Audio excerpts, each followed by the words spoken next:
This is the game that got me into the series, and it used to be one of my favorites, but now that I've seen what the rest of the series has to offer, my opinion has changed. While it does at least a few things right, it also does quite a bit wrong.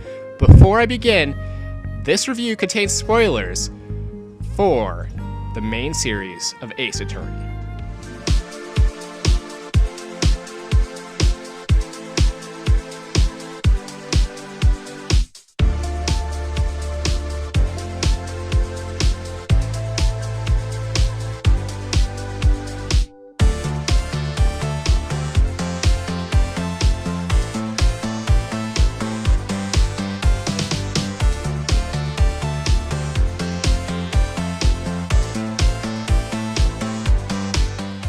Phoenix Wright Ace Attorney Dual Destinies is the 5th installment in the main series and takes place about a year after the events of Apollo Justice. It was the first main series game to be released in about 6 years. Many gameplay elements from previous entries return, such as Apollo's perceivability and Cyclops. We also have new ones like the Thought Route, which is just the playable lawyer thinking everything through and coming to a conclusion. And there's the new defense attorney, Athena Sykes' Mood Matrix, which is used to find contradictions through emotions. The new gameplay features are okay, I guess. Like previous games, most of the game requires you to read and press the A button or use the touchscreen a lot. The gameplay is divided into 2 different categories, trial and investigation. During trials, the player must try to find contradictions in testimonies and press statements for more information if they cannot find a contradiction. Then in the investigation parts, the player must gather evidence and prepare for trials. The best part about the investigations in Dual Destinies is that they're more clear on what to do and where to go. There's now a notes section in the court record where the playable lawyer can go over what they need to do, like where to go and what evidence to present. Another useful feature is the backlog, which allows the player to read what characters said previously in case they forgot or went through the text too quickly. Plus, moving to other locations is more convenient because you can just go from one location to the next. In previous games, you could only access certain places from each location. Well, the investigations got that much right, they ruined a couple of things. In Dual Destinies, players are not able to investigate wherever they want. We are only able to investigate the scene of the crime.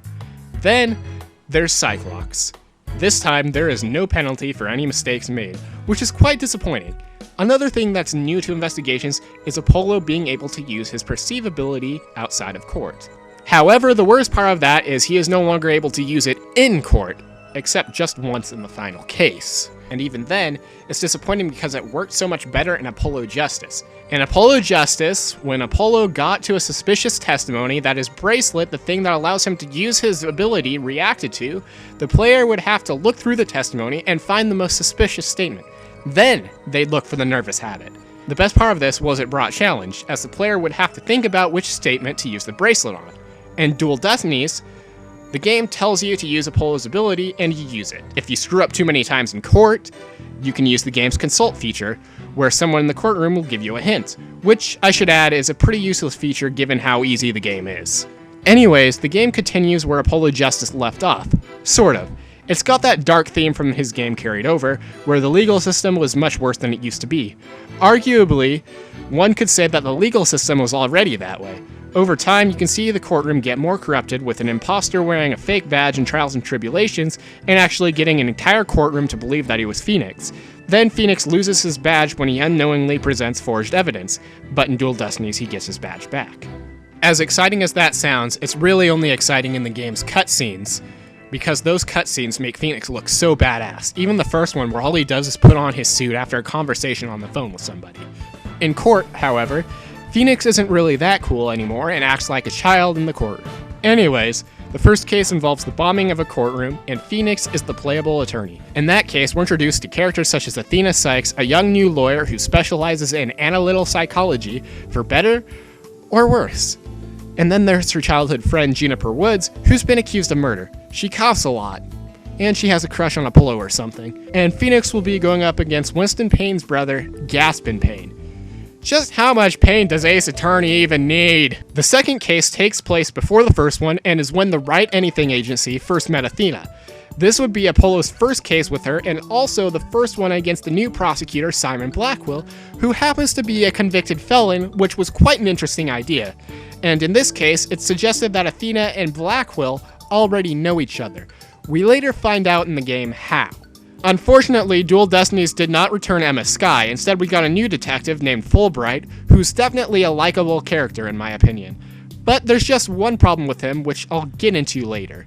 Everyone in the game gets caught up in some Dark Age of the Law nonsense, which just gets more ridiculous as the game goes on. The final case, which is just a continuation of the fourth case, is the weakest final case in the series so far.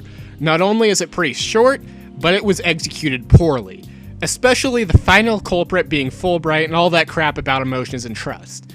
Plus, the final piece of evidence to be presented was way easier to figure out than any other in the game. Worst of all, Fulbright wasn't even the real Bobby Fulbright and is actually some character that everyone calls the Phantom, and his true identity is never revealed, and probably never will.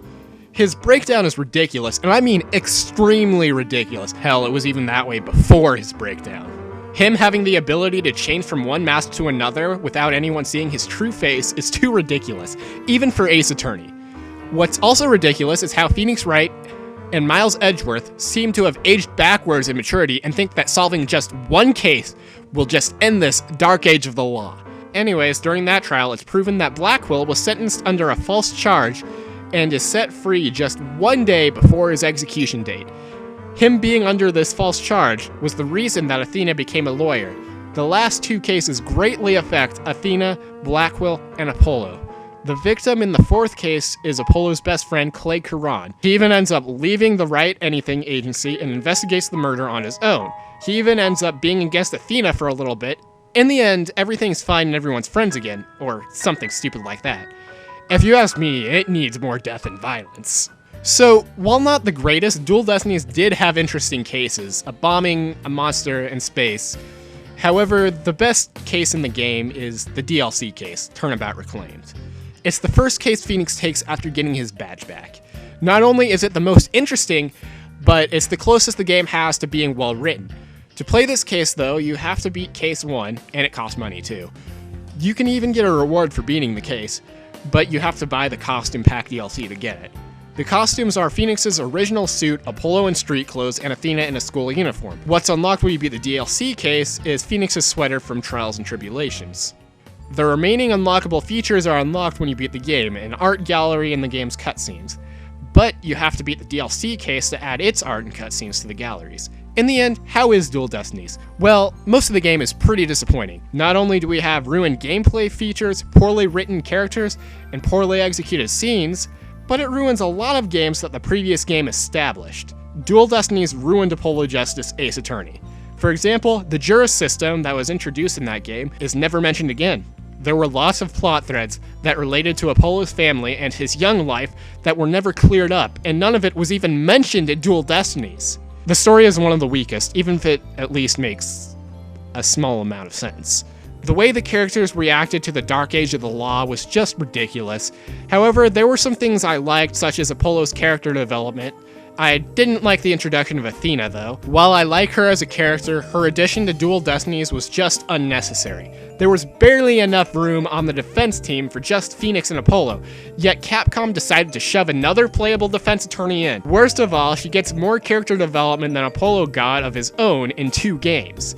Hell, this game has more to do with Athena than the man whose name is in the title. One common complaint about this game is that Phoenix is the main playable character, because his arc is over. I strongly disagree with this though, because there are many ways to extend a character arc, which has been proven by Apollo Justice with how Phoenix loses his badge and learns just how bad the corruption of the courtroom is, and then him adopting Trucy. Plus, I know it is possible to make a good game with a fully developed character, because both Investigations games turned out so well. Some may argue that they were spin-offs, but Edgeworth developed in the trilogy. In the end, it's the execution that matters. Another complaint I have is Trucy's role in the game. She no longer assists Apollo, which is extremely disappointing. Instead, only Athena gets to. She's not really even that important to the overall story and is used as a plot device in the final case by getting kidnapped, which, I should add, is the only case she gets to be an assistant, but not for Apollo, but for Phoenix instead. Phoenix's return to the courtroom was executed poorly, and characters like Trucy were forced to take smaller roles. The worst part of this is that there is a fan game that did this so much better. Phoenix Wright, Ace Attorney Conflict of Interest is kind of an alternate Ace Attorney 5 and takes place a year and a half after Apollo Justice, and they let Phoenix have his badge back. In this game, Phoenix has to go up against a prosecutor that does not trust him at all because of the evidence forging scandal. Hell, all of the returning characters were handled well, and it cleared up some stuff from the trilogy. For example, this fan game is pretty good at telling us about what happened to Phoenix's relationship with Iris, even if it is only a few lines. Also, Pearl finds out more things about her family. It does not clear up any plot threads from Apollo Justice, though. However, it at least mentions them. While the story in Dual Destinies was nothing too amazing, its graphics were really damn good. I love the 3D models and the new 3D courtroom.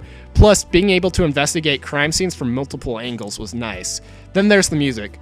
Dual Destinies has one of my favorite soundtracks in the series because it has plenty of tracks I like, such as the Pursuit theme, Phoenix's New Objection theme, Blackwell's theme, Investigation Opening, and more. Next is the writing, and I've already gone over how badly the game was executed. The dialogue isn't that great either, unless you're talking to Trucy at the agency, which is optional. However, she is used mainly for panties jokes. Next, there are plenty of typos, lots more than most games. You can tell that Capcom rushed to get this out in the West since it would be the first game we'd get since Ace Attorney Investigations. They even made it digital only to make sure we'd get it in 2013. Now, I'm fine with digital releases, but I do think having the option is nice. Honestly, Capcom probably should have spent more time with it before releasing it. In the end, Dual Destinies is just okay. Far from perfect, but not the worst thing ever, even if it is the weakest entry in the franchise. Well, that's all I have to say about that. If you liked what you saw, you should subscribe if you haven't, and even consider giving the video a thumbs up too. I do videos with my voice. Here are a couple you can watch if you want. You can also follow me on my social media accounts. Links are in the description below.